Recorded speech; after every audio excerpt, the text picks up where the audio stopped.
வணக்கம். மாலை முரசு செய்திகளை விரிவாக பார்ப்பதற்கு முன் தலைப்புச் செய்திகள். பரந்தூர் விமான நிலைய திட்டத்திற்கு கொள்கை அளவில் ஒப்புதல் பெறுவதற்கான விண்ணப்பம் சமர்ப்பிப்பு. திட்டம் தொடர்பான பல்வேறு ஆவணங்கள், அறிக்கைகளுடன் மத்திய அரசிடம் விண்ணப்பத்தை சமர்ப்பித்தது தமிழ்நாடு தொழில் வளர்ச்சி நிறுவனம்.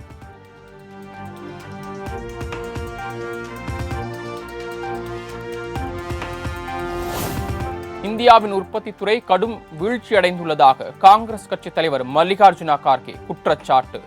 10 ஆண்டு கால பாஜக ஆட்சியில் தொழில்துறை சந்தித்துள்ள சரிவை பட்டியலிட்டு விமர்சனம்.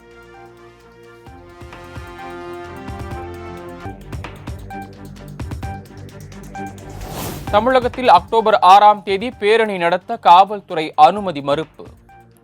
காவல்துறையினர் வகுத்துள்ள விதிமுறைகளை மீறியதால் அனுமதி மறுப்பு என தகவல்.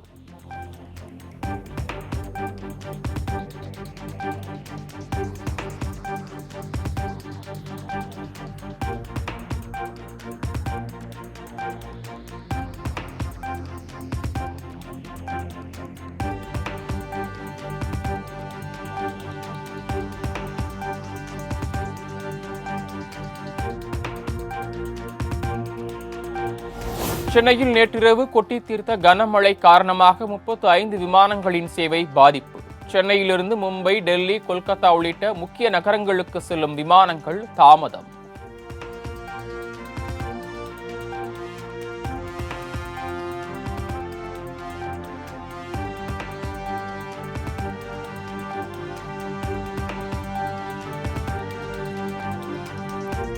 சென்னையில் 1000 விளக்கு, அண்ணா சாலை, கோடம்பாக்கம், நுங்கம்பாக்கம் உள்ளிட்ட பகுதிகளில் இரவில் சூறைக்காற்றுடன் கொட்டி தீர்த்த கனமழை.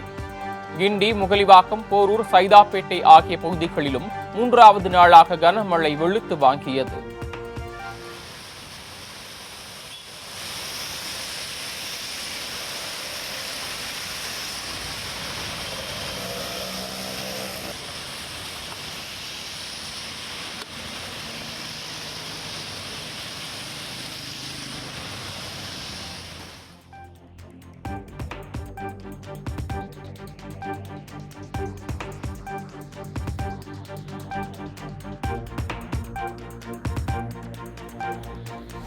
சென்னை புறநகர் பகுதிகளான திருவொற்றியூர், ராயபுரம், காசிமேடு, வியாசர்பாடி ஆகிய பகுதிகளில் கனமழை.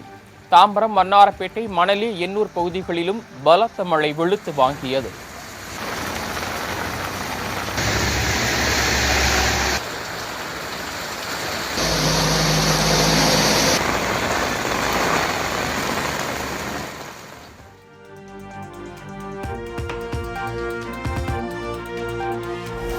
சென்னையில் இரவில் பெய்த கனமழையால் போரூர், ராமாபுரம் பிரதான சாலையில் கடும் போக்குவரத்து நெரிசல்.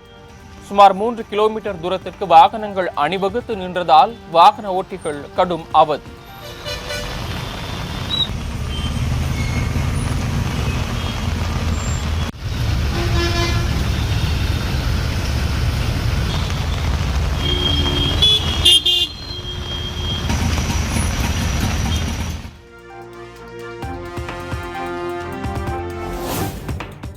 திருத்தணியில் 3வது நாளாக இரவு நேரத்தில் வெளுத்து வாங்கிய பலத்த மழை.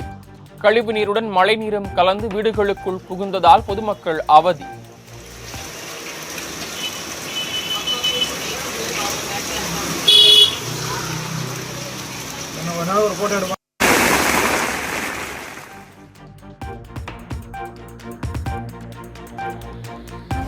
காஞ்சிபுரம், திருவள்ளூர், விழுப்புரம் ஆகிய பகுதிகளில் இடி மின்னலுடன் இடைவிடாது பெய்த மழை.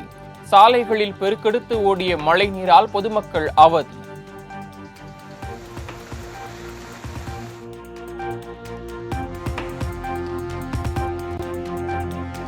மும்பையில் கல்யாண், பத்லாப்பூர் உள்ளிட்ட பல்வேறு பகுதிகளில் இரவில் கொட்டி தீர்த்த கனமழை. கிழக்கு எக்ஸ்பிரஸ் சாலையில் நீண்ட தூரத்திற்கு அணிவகுத்து நின்ற வாகனங்களால் கடும் போக்குவரத்து நெரிசல்.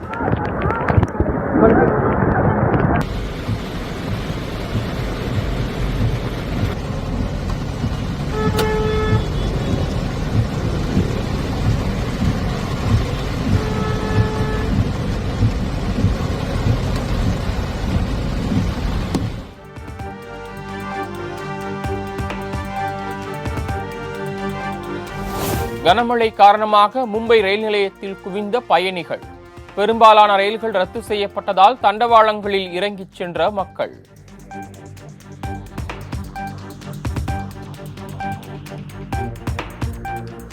மும்பையில் இன்று அதி கனமழைக்கான சிவப்பு நிற எச்சரிக்கை விடுப்பு.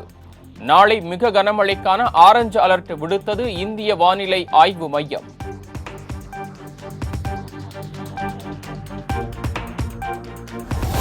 முதலமைச்சர் மு.க. ஸ்டாலின் இன்று மாலை டெல்லி பயணம்.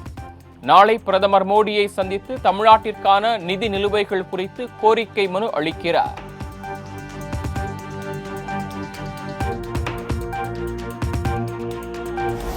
சட்டவிரோத பணப்பரிமாற்ற தடை சட்ட வழக்கில் முன்னாள் அமைச்சர் செந்தில் பாலாஜிக்கு ஜாமீன் கிடைக்குமா? உச்சநீதிமன்றம் இன்று காலை தீர்ப்பு.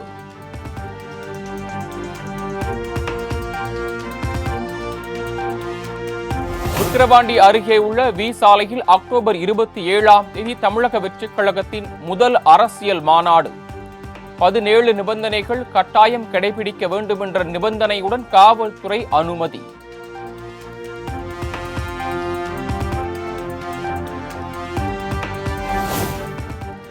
சென்னை பனையூரில் இன்று தமிழக வெற்றிக் கழகத்தின் முதல் மாநாடு தொடர்பான ஆலோசனை கூட்டம்.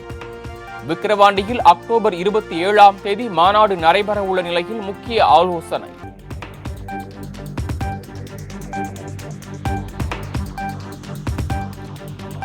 பல கோடி ரூபாய் மதிப்பிலான நிலத்தை போலி ஆவணங்கள் மூலம் வேறு ஒருவருக்கு மாற்றியதாக குற்றச்சாட்டு.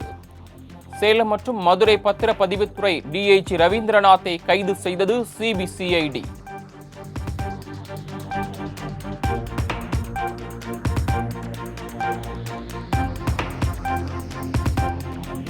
சபாநாயகர் அப்பாவு மீதான அவதூறு வழக்கு. சென்னையில் உள்ள சிறப்பு நீதிமன்றத்தில் இன்று மீண்டும் விசாரணை.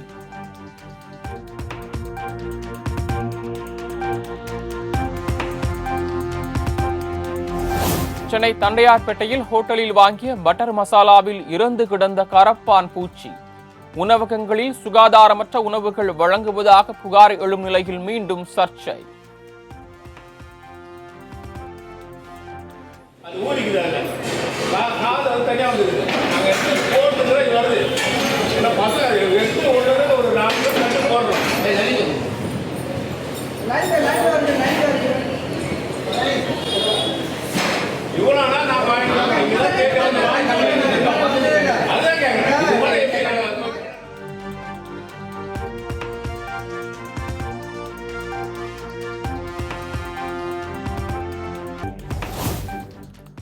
மதுராந்தகம் அருகே சென்னை திருச்சி தேசிய நெடுஞ்சாலையில் சாலை புதுப்பிக்கும் பணி.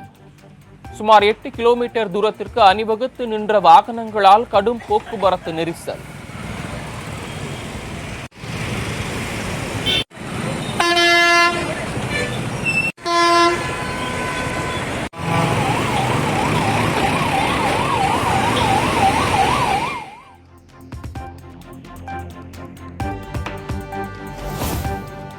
மேட்டூர் வட்டார போக்குவரத்து அலுவலகத்தில் லஞ்ச ஒழிப்புத்துறை போலீசார் 7 மணி நேரம் சோதனை. ஜன்னல் வழியாக வெளியே வீசப்பட்ட கணக்கில் வராத 1,30,000 ரூபாய் ரொக்கப் பணம் பறிமுதல்.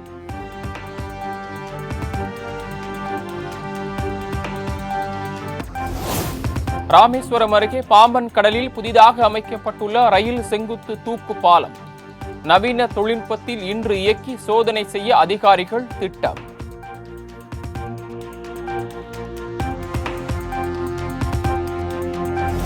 விழுப்புரம் மாவட்டம் செஞ்சிக்கோட்டையை பார்வையிட நாளை சுற்றுலா பயணிகளுக்கு அனுமதி ரத்து.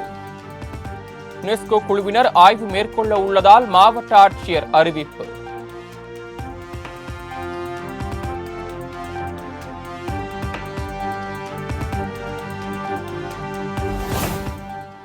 புரட்டாசி மாத தேய்பிறை அஷ்டமியையொட்டி கால பைரவர் கோயில்களில் சிறப்பு பூஜை. திரளான பக்தர்கள் சாம்பல் பூசணியில் விளக்கேற்றியும் கருவறைக்குள் சென்று அபிஷேகம் செய்தும் வழிபாடு.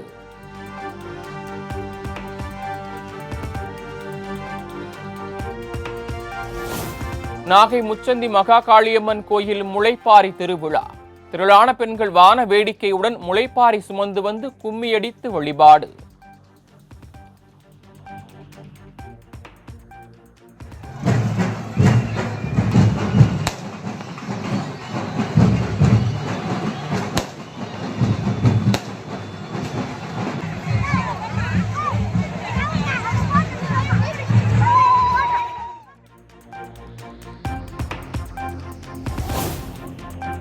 திண்டுக்கல் மாவட்டம் ஐயம்பாளையம் சடையாண்டி கோயிலில் கோலாகலமாக நடைபெற்ற புரட்டாசி திருவிழா. 100க்கும் மேற்பட்ட ஆடுகள் பலியிட்டு நள்ளிரவில் நடைபெற்ற கறி விருந்தில் ஏராளமானோர் பங்கேற்பு.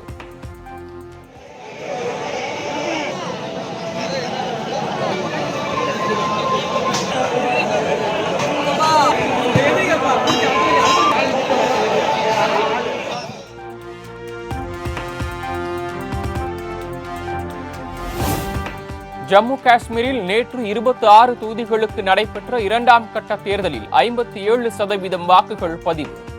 அதிகபட்சமாக ரியாசி மாவட்டத்தில் 74.7%, பூஞ்ச் மாவட்டத்தில் 73.8% வாக்குகள் பதிவாகின.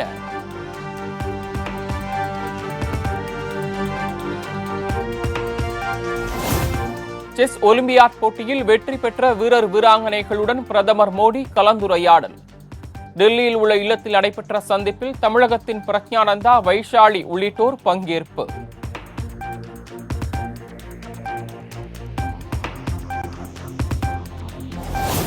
செஸ் ஒலிம்பியாட் போட்டியில் தங்கம் வென்ற இந்திய அணிகளுக்கு 3.2 கோடி ரூபாய் பரிசு அகில இந்திய செஸ் கூட்டமைப்பு சார்பில் வழங்கப்பட்டது.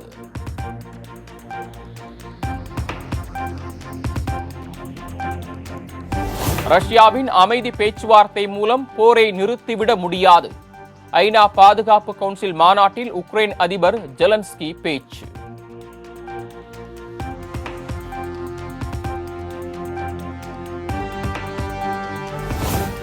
அமெரிக்க தேர்தல் களத்தில் பரபரப்பு. துணை அதிபர் கமலா ஹாரிஸின் தேர்தல் பிரச்சார அலுவலகத்தில் துப்பாக்கிச் சூடு.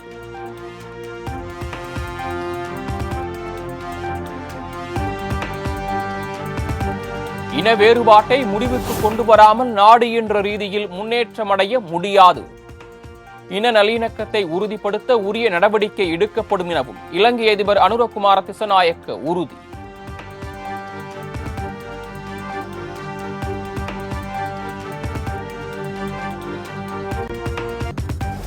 சென்னை காம்தார் நகர் மெயின் ரோட்டிற்கு மறைந்த பின்னணி பாடகர் எஸ்பி பாலசுப்ரமணியனின் பெயர் சூட்டப்படும் என அறிவிப்பு. முதலமைச்சர் மு க ஸ்டாலினுக்கு எஸ்பி மகன் சரண் நன்றி. ஒரு அருமையான ஒரு சம்பவம் நடந்திருக்கு. ஒரு 2 நாளுக்கு முன்னாடி செக்ரட்டேரியட் போயிட்டு ஒரு மனு கொடுத்துருந்தேன். காம்தார் நகரில் அப்பா வீடு இருக்கிற அந்த ஸ்ட்ரீட்டுக்கு அப்பா பேர் வைக்கணும் அப்படின்றதுக்காக. இதுக்கு information broadcast minister, sports minister எல்லாரையும் மீட் பண்ணி அண்ட் அன்பில் பொய்யாமொழி மகேஷ் அவர்களையும் எல்லாரையும் மீட் பண்ணி இந்த ஒரு லெட்டர் ஒன்று கொடுத்தது. சிஎம் அவர்களை மீட் பண்ணி கொடுக்கணும் அப்படின்னு செக்ரட்டரியேட் போயிருந்தோம். பட் சார் ரொம்ப பிஸியாக இருந்ததுனால மீட் பண்ண முடியல. ஆனால் கிட்டத்தட்ட ஒரு 36 ஹவர்ஸில் இன்றைக்கி அப்பாவுடைய நினைவு நாள் அன்றைக்கி இந்த தகவல் சிஎம் அவர்களோட ஆஃபீஸ்லேருந்து வந்தது அப்படிங்கிறது ரொம்ப சந்தோஷமாக இருக்குது. இந்த ஒரு அருமையான ஒரு தருணத்தில் மொத்தம் அரசாங்கத்துக்கும் அண்ட் அவங்களுடைய எஸ்டாப்ளிஷ்மெண்ட் எல்லாருக்குமே, முக்கியமாக ஸ்போர்ட்ஸ் மினிஸ்டர் உதயநிதி ஸ்டாலின் அவர்கள்